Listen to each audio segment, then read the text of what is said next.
in South Vietnam, an ugly war in a far-off place to which the United States is deeply committed.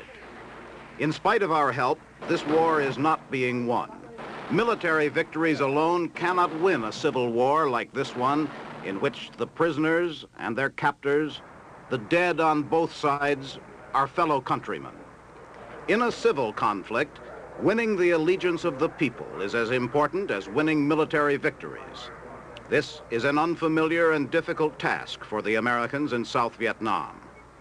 In its effort to help, the United States has contributed not only arms and equipment, but American lives and American blood. There is no guarantee that the war in South Vietnam can be won. It is not surprising that there are many views about what should be done. South Vietnam is not worth the life of a single American boy, and we should get out militarily.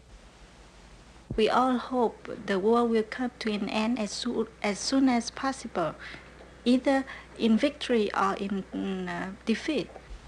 I do not know if you feel it, but for me, Vietnam is like a Munich.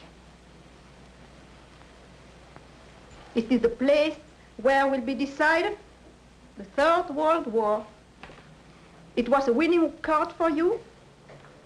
You have torn it without reason, or maybe just because in your country, as I said when I was in New York, you are prepared against nuclear war. You are prepared against the conventional war, but you do not know anything about subversive war, and it is enough for you to have just a loophole. You know that the Russians, they believe in that saying, that a tiny little hole can sink, can drown a big vessel. 2 weeks ago, Secretary of Defense McNamara and South Vietnam's new leader, short, bouncy General Nguyen Con, toured the country. McNamara wound up campaigning for Con as enthusiastically as if he were campaigning for himself.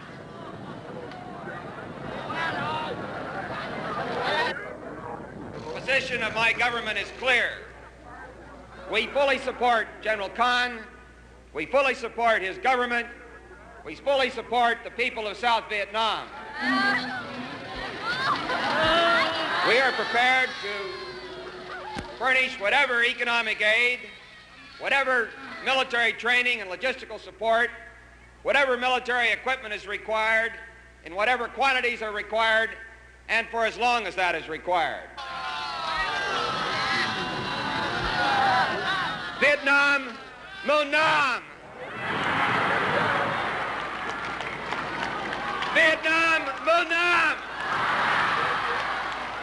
Vietnam, Mo Nam!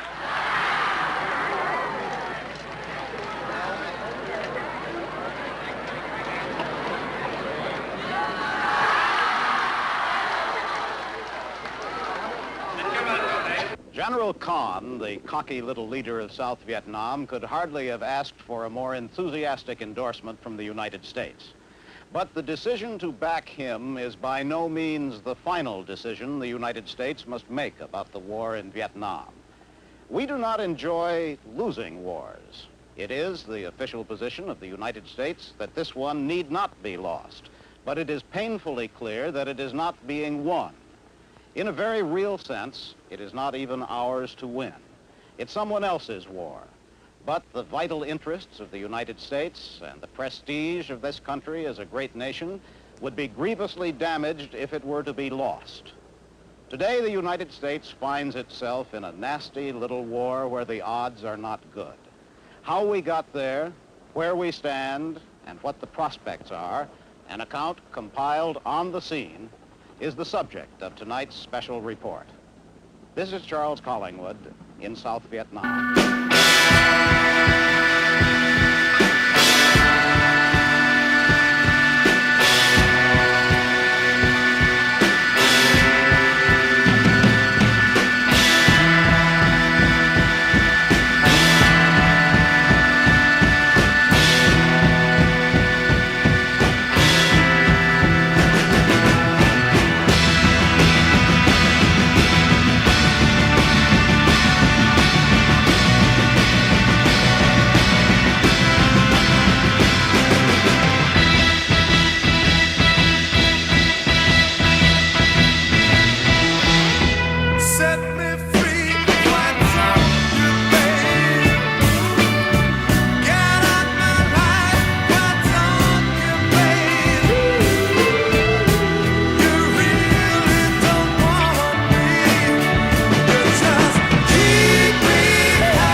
There has been warfare in Vietnam almost continuously since the Second World War.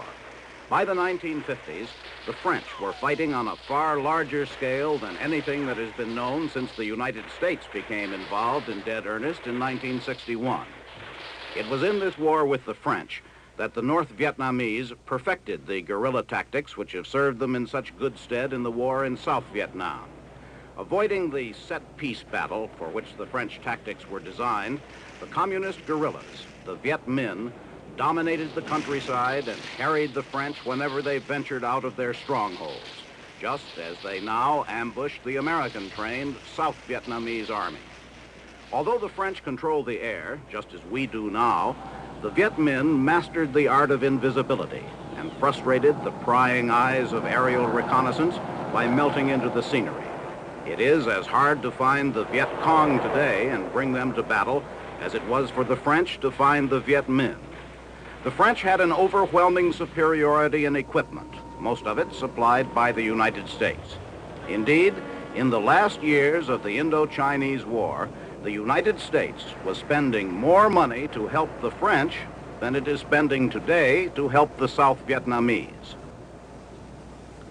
But Communist China was giving the rebels far more massive aid in the early 1950s than they're getting now. Over the worst kind of country for hundreds of miles without modern transport, the Chinese and the Vietnamese rebels manhandled supplies, ammunition, and heavy weapons. The French didn't believe it could be done. They learned they were wrong at a place of ill omen called Dien Bien Phu. The French had dug themselves into a valley dominated by mountains. Against all French calculations, the Viet Minh dragged artillery onto the heights. When the assault was launched, the French were at their mercy. French heroism was of no avail.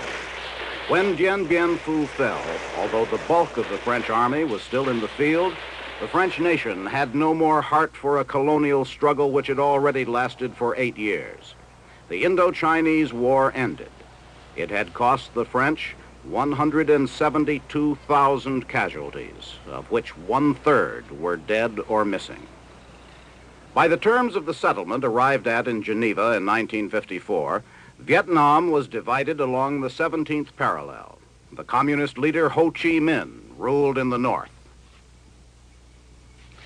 Ngo Dinh Diem was brought to power in the south.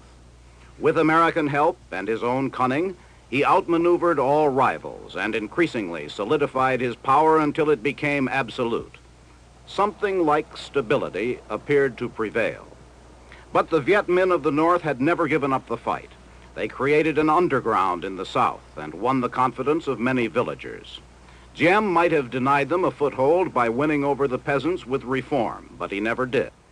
Guerrilla activity by the Viet Cong, as they were now called, began to mount. The United States gave Diem more and more help, but the situation continued to deteriorate. In late 1961, after an evaluation by General Maxwell Taylor, the Kennedy administration decided on a massive effort to save South Vietnam. From that time on, we have become more and more deeply embroiled. The Diem regime, never close to the people, became positively unpopular. The grisly Buddhist demonstrations last year crystallized public opinion against Diem, his brother Newz, and his brother's wife, Madame Newz. In November, Diem was overthrown by the army in a bloody coup. He and his brother Newz were murdered. A junta of generals, led by the affable Dong Van Minh, took over. It was widely believed that the generals acted with the knowledge and probably with the assistance of the United States. In the confusion, the Viet Cong gained ground even faster than they had under Diem. In January, there was still another coup, this time a bloodless one, and still another general took over. His name was Nguyen Thanh. He was young, 36, unknown, and had no political following. But at least he moved with resolution to get the country back on its feet and to pursue the war against the Viet Cong. Secretary of Defense McNamara came out in March to take a look at him and pronounced himself satisfied. The United States promised even more help to South Vietnam. In all the history of this turbulent period, one thing at least was clear. American involvement in the Vietnamese situation has become deeper and deeper with each new crisis. The United States got into South Vietnam through the best of motives. Nevertheless, it is understandable that Madame Newz, after the death of her husband and brother-in-law, thinks our designs are more sinister. Do you regard the United States as having imperialist designs on Vietnam? I did not believe that before, and it is exactly because I did not believe that I went to the United States. But after the coup of November, even before the coup, there were many, many, many evidences that your purpose was dubious, unavowable. But I still wanted to give you the benefit of doubt, because I said that to fight communism, I must have belief, I must have faith in my allies. And I refuse despair. It is for myself that I went to the United States. I believe in your fairness. I saw that you attacked me from all sides. And I said,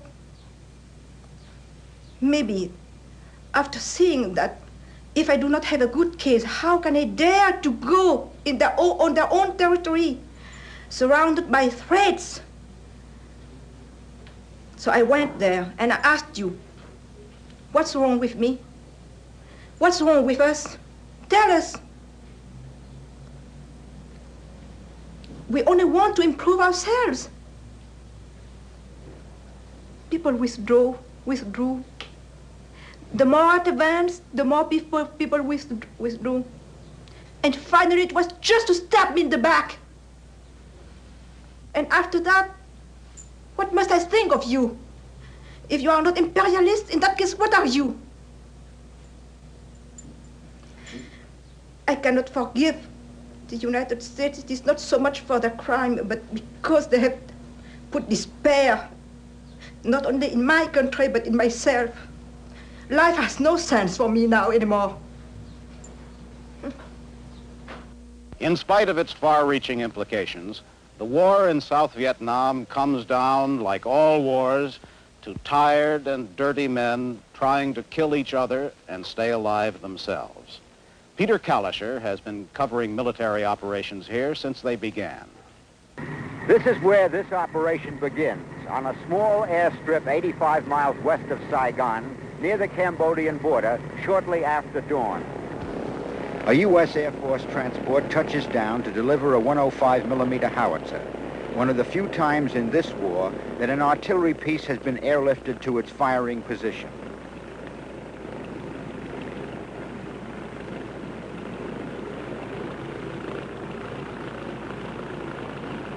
It's a combined operation involving 3 battalions, about 1,000 Vietnamese infantry.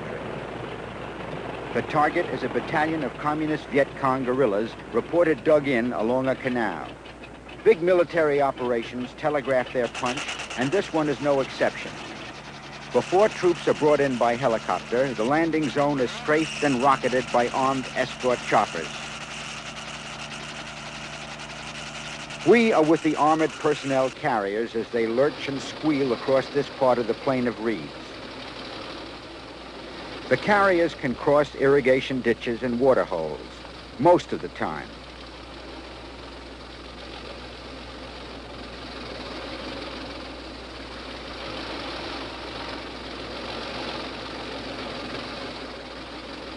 The American advisors here don't do much advising. They merely keep in radio contact with each other and the helicopters scouting ahead.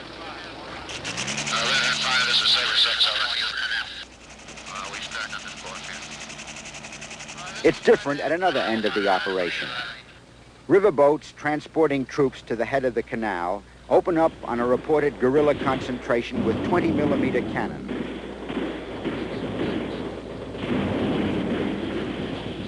The Delta Navy is in the show.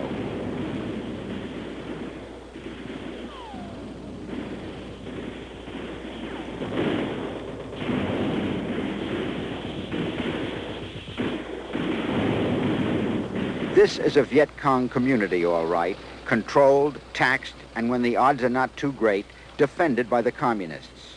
Now there is nobody home. The inhabitants have fled in boats. This liberated duck will wind up in the cooking pot. Some 400,000 government troops, military and paramilitary, consider anything found in Viet Cong country fair game, a practice not calculated to endear them with the local population. All right, this is Sabre 6. We'll pick up your wounded at the completion of this firing pass. Is he serious? Down there next to it, area, sir. Coming hot on the guns. Upstairs, a scouting helicopter gets a radio call. Medical evacuation. An American has tripped a Viet Cong mine. We'll take a look at this American captain, see how bad he is. If he's not bad, we'll just put him in our ship, run him back over there so Dr. Brown can get him. You got your morphine with you? Yes, sir. Okay. You want me to give him a hand, sir? Yeah.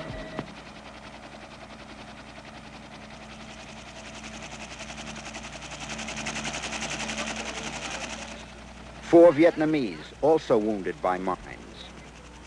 The American medic with, "I'm sorry about that," on his cap, the catchphrase of the Vietnam War. The trap closes at the hamlet of Tan Tan. These are the prisoners, nearly 400 of them. A record for an operation of this sort, but a record with a question mark. Are these bona fide Viet Cong or the frightened population of two hamlets, or both? No weapons captured, but Viet Cong always hide them once they decide not to fight. Chances are few of these prisoners are hardcore Viet Cong. More likely they're from the 300,000 so-called true believers, part-time or regional guerrillas, farmers, fishermen, bus drivers, school teachers, or your hotel room boy in the city. The biggest question remains. If everybody here is a Viet Cong, do you arrest the entire hamlet population? The answer is no, only 109 of them. This was a borderline village controlled by the Viet Cong at night, accessible to government troops by day. From the village or near here, ground fire wounded an American observation plane pilot and brought a bombing and strafing attack in retaliation. 5 houses burned to the ground. We walk into the village with government troops while they're still ablaze. No one is seriously hurt. The little girl has a scratched face. A Vietnamese medic treats her. The Viet Cong, as usual, are not around. Only the weeping women and one man with a blank, distant stare. The government occupied the village and lost it. They can sometimes recruit more Viet Cong than they kill. Most of the fighting in Vietnam does not involve planes or helicopters or even battalions. Just small groups of men stalking and ambushing each other in jungle, swamp, and rice paddy.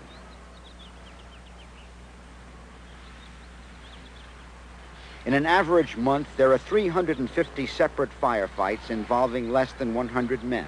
And they, not the big operations, are what cost the government the majority of its 1,700 monthly casualties, and the Viet Cong almost as many. Among the toughest American advisors in Vietnam are the special forces who work among primitive Montagnard tribesmen.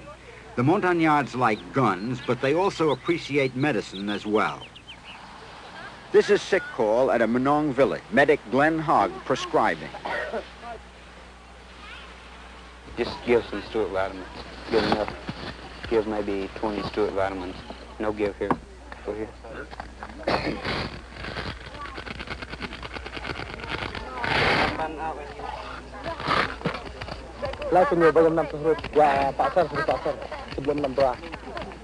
You speak, he go to Bami Tui, huh? He go Vietnamese hospital, Bami Tui. Okay, they give buku medicine. From the mountains to the mangrove swamps of Long Con on the lower Basak River, a different topography and a different mood. Here, it's all Viet Cong country. Along a narrow dike in single file, a strike force patrol. Chief Advisor, Special Forces Captain Ed Fricke of Fort Bragg, North Carolina, whose radio code name is Hardhead for 2 reasons. Both of them Viet Cong bullets which creased his skull on patrols like this one. 4 miles across the dike, the possibly booby-trapped log bridges, through swamp water and mud, the kind of mud to suck your boots off if they're not laced tight, and then back to camp. A formidably defended outpost, an island in a swamp full of Viet Cong. Home base for 12 Americans and a mixed bag of irregular troops. Fricke is a warrior fighting not only to hold on, which is tough enough, but to win over a hostile population in a 200 square kilometer area. This is how Fricke hopes to do it. Well, you have to do it in various ways. First of all, you have to have enough strength to provide them the security that they really need. It's the man with the most strength that's going to win their feelings. But the thing in this whole war, I feel, is you've got to get the little farmer, the poor man down here who is surviving on what he grows. This is the man that you have to influence in this war. It's the man who puts more in his mouth or provides him more for his immediate family that's going to eventually come out in this war. So here in the area, I've tried to do this, tried to win the people over. I come to the village and I talk to them. I try to learn their language. I mean, how do you get to them outside the village? Well, there's several ways to do this, Pete. I have some of my own personal ways of doing this. I feel that being humble and putting yourself in their position is a way to do it. I have gone out and helped them pick watermelons. I walk around with my bodyguard, he and I, and we go visit them and drink tea with them in the houses, in their house. And this is an oddity to them because they can't imagine that an American can put himself in this position. So therefore, it's going to be the man who can give them the most, show them that they can support them better, that will win their confidence and win their support. And as you know, it's the man who gets the support of this farmer who is going to eventually win this war. You're going to have to do a lot of fighting to do this? Yes, we're going to have to do a lot of fighting, a hell of a lot of fighting, Pete, to do this. We're going to have to fight our way into the people, and we're going to have to fight our way out of their positions to get back here. I remember hearing something about you getting shot twice here. You're winning 2 Purple Hearts. Yes, that's true. And both times were in the head.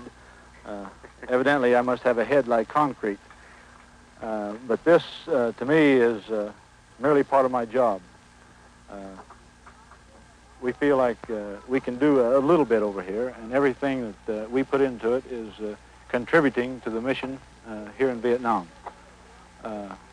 Some people may say we've got a rough job here in Vietnam, but my people are proud of the fact that they are here and that they can do just a little bit. The United States has virtually written a blank check on money and supplies for South Vietnam, where the war is currently costing $1.5 million a day. If guns and gadgets could win that war, it would be won by now. But men and motivation, not machines, are the basic ingredients of victory. And not enough Vietnamese men have wanted hard enough to win that war. The countryside is out of tune with the cities, the population with the government. The man Washington believes is the last best hope to achieve victory in South Vietnam, even if victory only means staving off defeat, is General Nguyen Con, a Corps commander who came to power in a bloodless coup d'etat on January 30th. I asked General Con why he thought more American aid would win when so far billions had failed to do so in the past. I think that the aid in the past have been used very badly.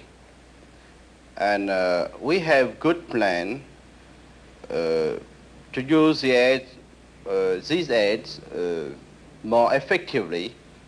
And as you know, the augmentation of the aid is not only for military aid, but also for the social and economical aid. So it will go right to the population in the rural country. One thing more.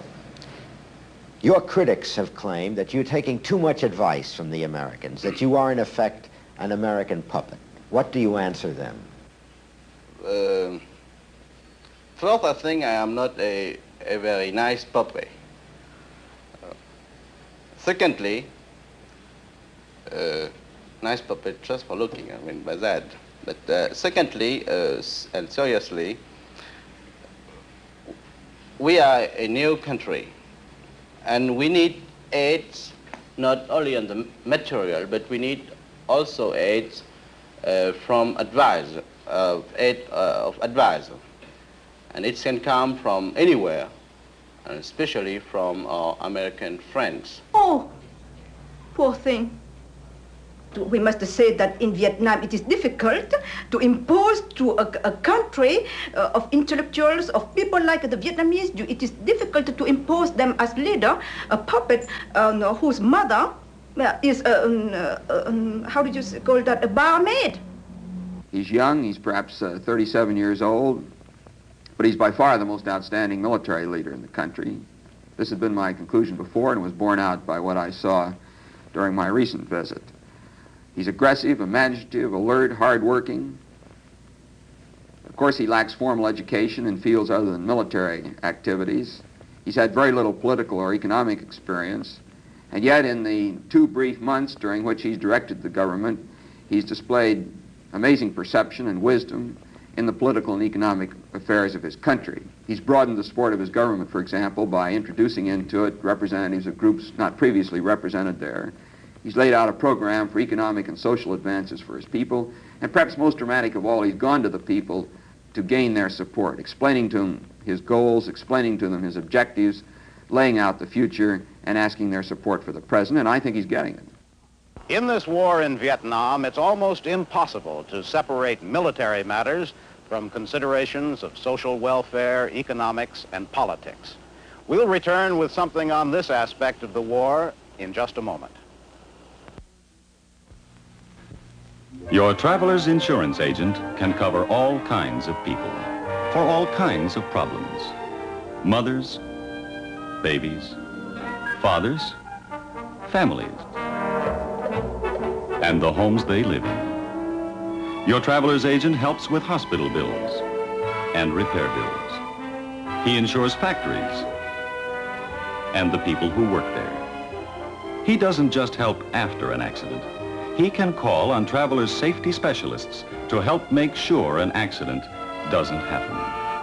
And through the traveler's unique employee security service, a traveler's man can come to your place of business and talk to each employee individually, explaining the benefits your company provides and helping him plan any extra coverage he needs. Your traveler's agent can't get your son into college, but he can help pay his way once he's in college. He can't help your wife with the housework, but he can make sure that she'll never have to go out and find work. He can't get you a new job, but he can guarantee you an income when you retire from your present job. Removing your concerns has been the concern of travelers' agents for 100 years now. Remember, one man can plan all your insurance under the traveler's umbrella. Here again is Charles Collingwood. When the United States took on the job of helping South Vietnam, it soon found itself with rather more on its hands than it had bargained for. What had been originally visualized as a relatively straightforward military operation was soon revealed as a terribly complex problem in which psychological, social, and economic factors are every bit as important as the military ones. These things lie at the heart of the struggle that Bernard Kalb has been reporting. This is a war without a front. The front is everywhere. The critical question then is, who is the enemy? It's not as easy as it sounds. This is a war in which both sides look alike, speak the same language, sometimes even come from the same family. Who are these Vietnamese? Are they friendly? Are they enemy? These Vietnamese are enemy. They're called Viet Cong, Vietnamese communists. Everybody calls them VC. These VC are in a government prison about 25 miles from Saigon. The barefoot guerrilla of a few years ago, armed only with a homemade rifle, is still on the scene, still a deadly enemy. But the VC has also grown into well-disciplined battalions, armed often with sophisticated American weapons captured in the field. One of the bitter jokes of this war is that Uncle Sam is the VC supply sergeant. These VC prisoners are being taught some non-deadly skills, and the hope, only a hope, is that when the day comes that they're released, they won't head straight back to the jungle and the VC.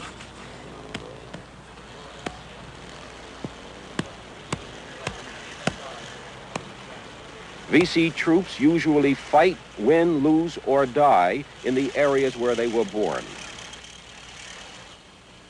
Hardcore communist strength is estimated, and has been for some years now, at between 20 and 25,000 regular troops. But some estimates now run to 40,000, plus another 80,000 or so irregulars.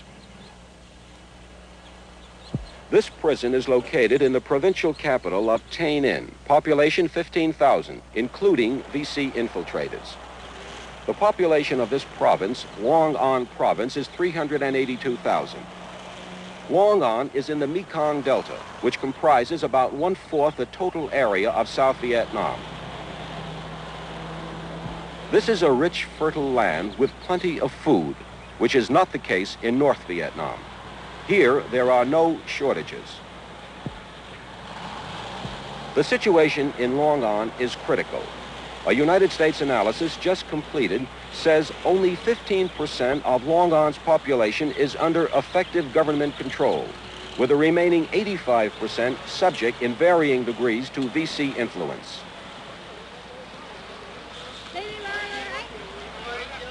And this strategic hamlet of Hoa Phu, or rather, what's left of this hamlet, dramatizes the failure in this part of the Delta of the original strategic hamlet program. 134 families once lived here. 111 of them relocated by the Diem regime, mostly against their will. They were river people, moved inland, away from water. About all that's left in Hoa Phu now are these mounds where houses once stood. A few empty jars that were used for storing rainwater. And the skeletons of some houses that are now being pulled down. Captain Cornelius Guerin Jr., 34 years old, married with a wife and 6 children who live in Warwick, Rhode Island, has been U.S. provincial advisor for strategic hamlets in Long An for almost a year now. He knows firsthand how the VC destroyed this hamlet of Hoa Phu. Their first effort will always be to drive off the military security inside the hamlet. Once they've done that, they want the people who have been moved into the hamlet to leave it. They will generally come at night, small party of 10 or 15, approach one of the houses, call the family outside, inform the head of the family with gun in hand that they want him to leave, and before he leaves, they want him to tear down the house, which the government helped him to build. Well, if the Viet Cong communists come back again and again and again, why aren't there government troops here fighting them? This province is extremely large, something like 2,600 square kilometers, 380,000 people roughly. There were not enough government forces available last summer and fall to maintain government control throughout the province. How do the communists carry out this force? Well, they, at this point, small groups, 3, 5, 10 men, armed, enter the hamlet again at night, walk up to one of the houses that you see here, call the head of the family out, stick a gun in his chest, tell him they want him to move. They want he and his family to move, and they want him to move right away. They want him to start tearing down that house. If he resists, he dies. What would you do? A few people, very few people, still remain in Hoa Phu. The father of these children was a member of the Hamlet's militia. He was killed in a VC attack on Hoa Phu.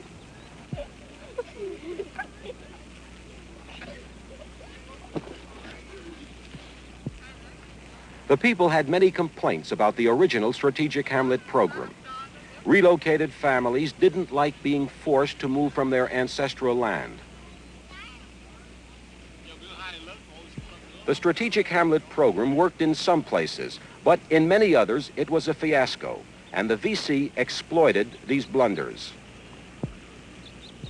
But not all of Long On's hamlets have fallen apart. This one, On Bin, has survived, but even here, 16 families that were forcibly relocated in On Bin have left. But the VC still attack On Bin. The other night, the schoolhouse was hit by communist bullets.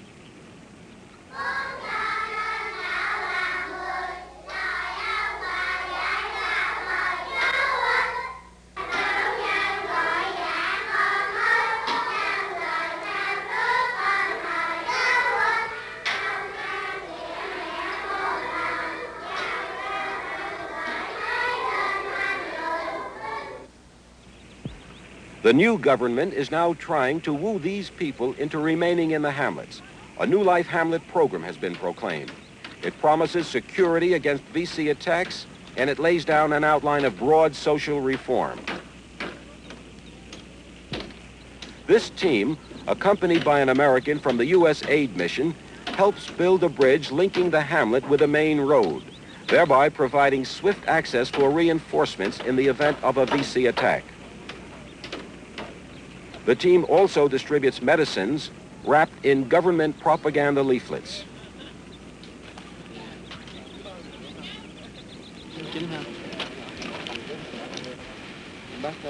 And the team also screens the local population, issuing identity cards and checking for any VC penetration.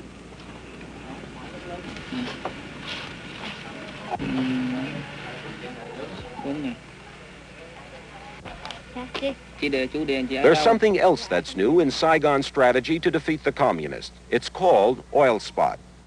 Here, Lieutenant Colonel Gwyn Van Locke, recently named province chief of Long On, is illustrating this new approach to the U.S. province advisor, Lieutenant Colonel James Page of Bayshore, New York. The idea of Oil Spot is, instead of scattering hamlets throughout the countryside, to expand from a secure point, moving outward like a spreading oil spot, spreading through the countryside, with the VC being cleared out area by area. General Kahn realizes that this is a war that can't be won only with bigger and better weapons, and his pacification plan calls for political and social action to attract the peasantry. The plan is new, it is still largely on paper, and is now only in its first phase of implementation. Whether General Kahn can succeed or still has the time to succeed is regarded as uncertain. But one thing that is certain is that unless he can win the people, he will lose the war. Henry Cabot Lodge, as the New Hampshire primaries showed, has made a whole new reputation here in South Vietnam. He is an optimist about the situation. Ambassador Lodge, what are the United States' interests at stake here in South Vietnam?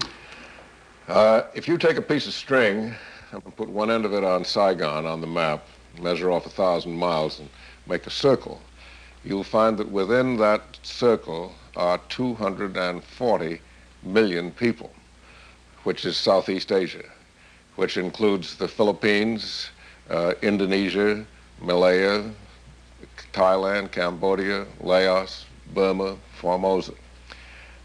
Loss of this area would be a catastrophe, and would make a lot of Americans think that we'd better resign from the human race, so to speak, and fall back on a fortress America and gird ourselves up for a fight with guided missiles.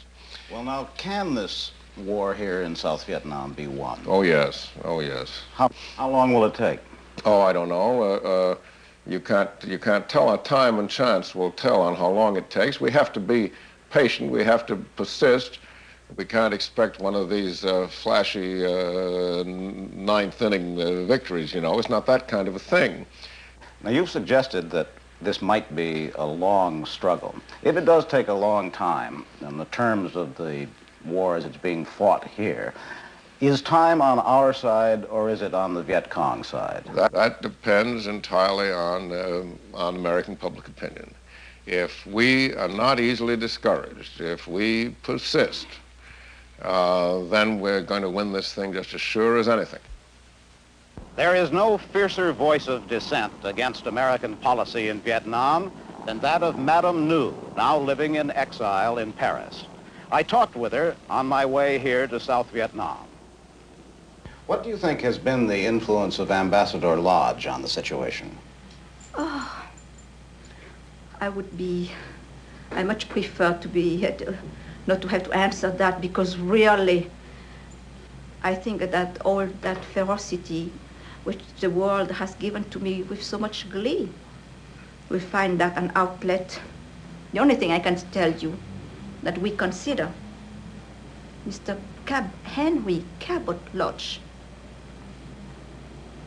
as the oppressor, as the tormentor, as the executioner of Vietnam.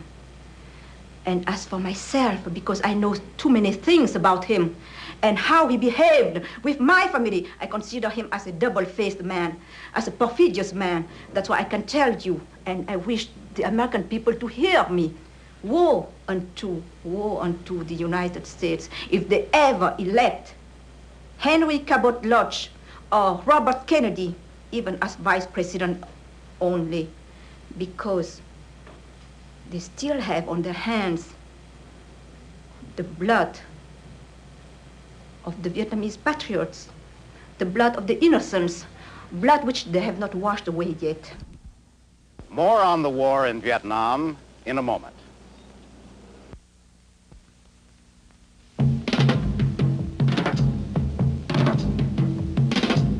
This is the wildest thing in Detroit. Pontiac's new GTO.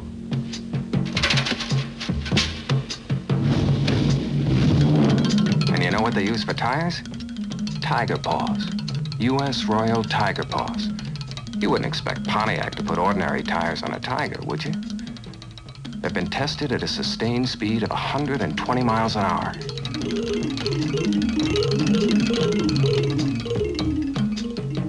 They're sure-footed. And they corner like a tiger's paw. You can get tiger paws for your car. They're at U.S. Royal Tire Dealers. Raring to go.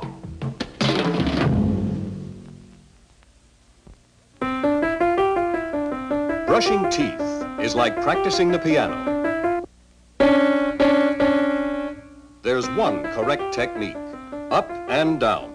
That's why Sunbeam created an electric toothbrush that automatically brushes the right way, up and down, 1,800 times a minute. The new Sunbeam cordless hygienic toothbrush. Just 35 seconds brushing with the Sunbeam gets teeth really clean, free of film. These diagrams show how clinical tests turned out. On the average, 35 seconds brushing by hand left film like this. But 35 seconds brushing with the Sunbeam Hygienic left teeth looking clean as this. Laboratory photographs prove it. Just 35 seconds brushing with the Sunbeam gets teeth really clean. And it's rechargeable. There's no electric cord to worry about. Give your family this better protection against decay. You know you can trust the name Sunbeam.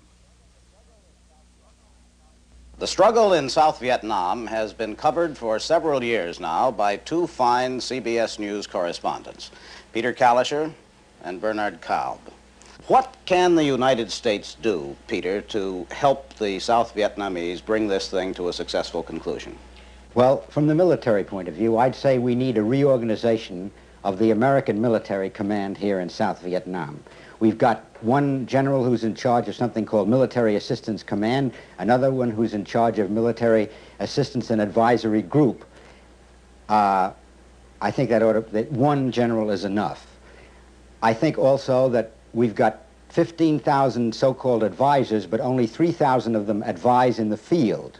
The rest are backing each other up and are supplying one another with what they need. I believe we ought to have a less hasty use of air power in fighting this war. I've been witness to too many times when, too many occasions when in trying to kill a handful of Viet Cong in a village, why we've made at least 100 recruits by indiscriminate bombing or strafing. I would advise them to put more civic action and psychological warfare advisors, since this is a political war, as everybody from Mr. McNamara on down has said, and I'm sure Bernie agrees with me. Absolutely, Peter. I think it's a good idea to keep in mind constantly, every single day, that it's exceedingly difficult, if not impossible, to beat an ideology with technology. You cannot do that. Moreover, I think the element of patience, of the fact that this is a long pull that we're in, should be remembered.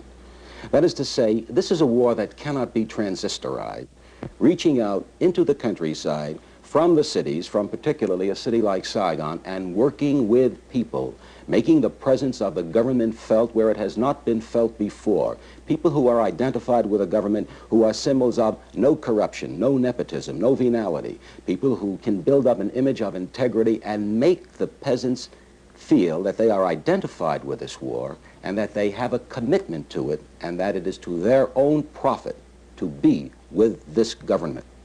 Now, if we do all these things, we and the South Vietnamese, can this be won? Then if we do all these things, we still do not achieve a maximum victory. We increase our bargaining power and we reverse the tide. I do not believe that this is the sort of war that North Vietnam and Communist China will permit South Vietnam and the United States to carry off a complete military victory. But Charles, by merely denying this country to communism, even if we don't win the clear-cut classic military victory, we will have won a victory, because our position here is we don't want South Vietnam. Cold-bloodedly, we really don't care what happens here, providing the communists don't get it, and with it, Southeast Asia. Now, the way to get that is by increasing the living standard of the people. But that, I think, perhaps is secondary. We want to deny this to the communists, and if we give them the kind of government they want, if, as Bernie says, we can identify the people with this government, we will have a favorable standoff, and we will deny them Southeast Asia, and with it, incalculable results therefrom. And that will be a victory, even if it's not the kind of victory that you see in the textbooks of the 10 most important battles of the world. We are fighting here, as far as the United States is concerned, a cheap war. In the cruel arithmetic of wars, we have lost something like, I won't say lost, we have suffered about 750 casualties in the last 2.5 years. 53,000 Americans died in Korea. Our object in Korea was to save that country and to save Japan, eventually. Our object here is to save South Vietnam and Southeast Asia. Exactly, and may I add to that, Charles? The fact that the issues involved in this war obviously transcend the borders of South Vietnam. Any kind of defeat by the United States would reverberate throughout Asia. Secretary of Defense McNamara is more intimately concerned with policy in Vietnam than any other official. He has made 4 trips out here to see things for himself at first hand. If you want to find out where the United States stands on Vietnam, he is the man to talk to. So we did. Mr. Secretary, the United States has had to make some difficult decisions about South Vietnam. What are the alternatives that are open to us, the options in the word you've familiarized? Well, there are 4, I think, Mr. Collingwood. First is to withdraw completely from the area. Second is to move toward neutralization.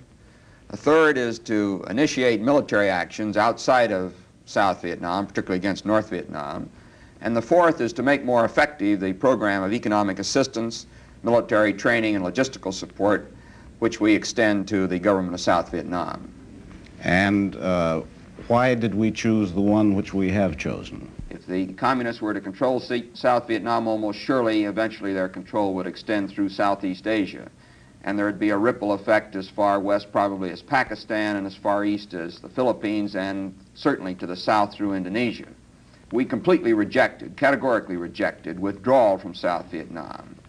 We've encouraged those people to fight for their independence. They've asked for our assistance. We've given it. We'll continue to give it. As for neutralization, no one has suggested that North Vietnam would accept neutralization. No one has suggested that the Chinese communists would allow them to choose neutralization. And as far as neutralization of South Vietnam is concerned, it would be just a way station on the road to communist domination. This is clearly understood by the South Vietnamese, As to initiation of military actions outside of South Vietnam, particularly against North Vietnam, we've studied the implications of that course thoroughly. We've considered alternative means of carrying it out. And whatever the ultimate course of action may be, whatever is forced upon us by our adversaries, we recognize that it will be only a supplement to and not a substitute for progress within South Vietnam itself. So we then turn to, and as a matter of fact have adopted, the fourth alternative, a program to increase the effectiveness of the current counterinsurgency effort within South Vietnam itself. Now, of course, that really is what we've been doing all along, isn't it, Mr. Secretary? And you went out there and found that the situation had deteriorated, and yet now we're recommending, or you are recommending, an even larger effort on the part of the United States. How do you reconcile those two? Because we now have a leader of South Vietnam, General Khan, who himself is ready to put that nation on a war footing. He has developed a national mobilization plan to fully mobilize all of the material and personnel resources of the country. He'll probably accompany it with a national service law. And with that kind of a leadership and that kind of a program, we can much more effectively support them. We can expand our economic aid and we expand our military training and logistical support. Well, is there time for General Khan to establish his authority? Yes, I feel so. He feels so. General Taylor, who accompanied me, believes so. There is time for us to put into effect the program of increased economic and military assistance. Now, Mr. Secretary, you've spoken of our help to increase his forces. You've used the figure of 50,000. You also use the figure of about 40,000 people to go out into the provinces, social welfare, agricultural, and other activities. Now, won't that mean an increase in American personnel there, too? It may increase certain categories of American personnel, but on balance, I doubt that there will be any increase. The South Vietnamese are willing to carry on their own fight. We all recognize, the South Vietnamese and we in our government here, that the war must be won by the effort of the Vietnamese. We are providing economic assistance, we're providing military training and logistical support. We're not carrying the brunt of the fighting. And I think our people will always be willing to provide whatever economic and military training and logistical support another people require and will utilize in their own defense. So that implies, one, that it really isn't our war to win, and two, that you have determined that there still is a chance that it can be won. There is no question in my mind that it can be won.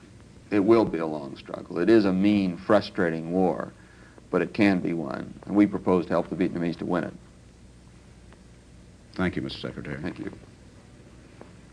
As Secretary McNamara has indicated, there are no magic solutions in South Vietnam. There may be no solution at all. Nevertheless, it's the considered judgment of the best informed people there and here in Washington that there is still a chance, with the right kind of American help, that the South Vietnamese under General Khan can preserve their independence. Without that help, there is no chance at all. The United States is thus in the uncomfortable position of not being able to win this war by its own efforts, but being perfectly capable of losing it by inadequate or ineffective effort. The communists make no secret of their strategy. Their theory is that if they maintain the pressure long enough, either the South Vietnamese or the United States will weary of the inconclusive struggle and retire. They may be right. Many people are tired of the war in Vietnam already.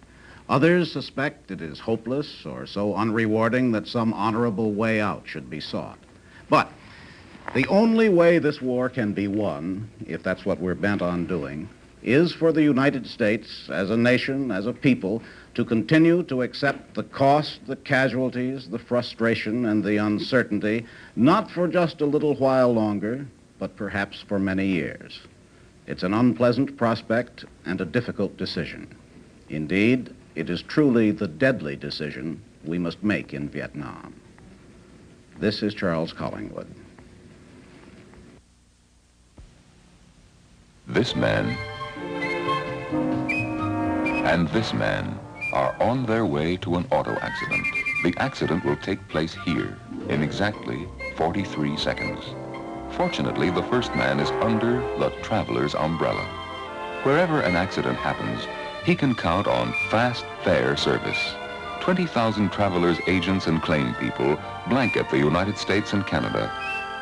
Yet he pays no more than this man, who's insured by a company that doesn't give such service.